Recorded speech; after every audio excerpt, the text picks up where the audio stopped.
Ulfaatu akako olmaan kee hedduudha gocha keessa gariif galataan siif laadha gocha keessa gariif galataan siif laadha anoo si qabadhee hundumaa darbeera kiyyoo diinotarraas maqaa kee noleera siin galateeffadha naaf jaalta hundarraa.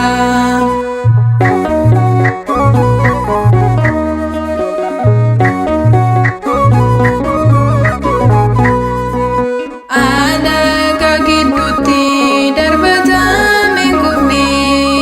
maqaa kee waammadhees ani yoomuun kan oofne hunduu kennaa keeti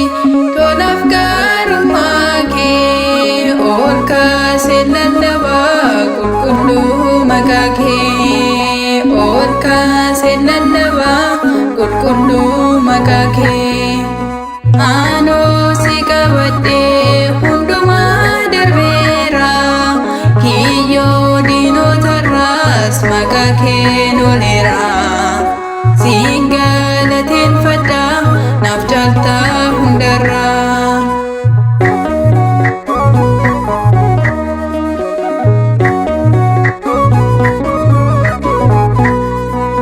Gooftaa sirnaaf ta'ee ganjanaaf hirkoo anuu si leellisaa bara jireenya koo xuraawaa seenaa koo situ naaf jijjiire tarree hiriyoota koos fedha kee ni hiriire tarree hiriyoota koos fedha kee ni hiriire anoo si qabadhee hundumaa darbeera kiyyoo diinotarraas maqaa kee noleera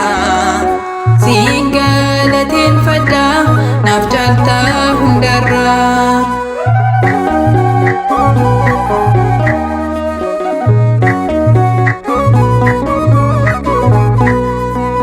Gooftaa sirnaaf ta'ee ganjanaaf hirkoo anuu si leellisaa bara jireenya koo xuraawaa seenaa koo situ naaf jijjiire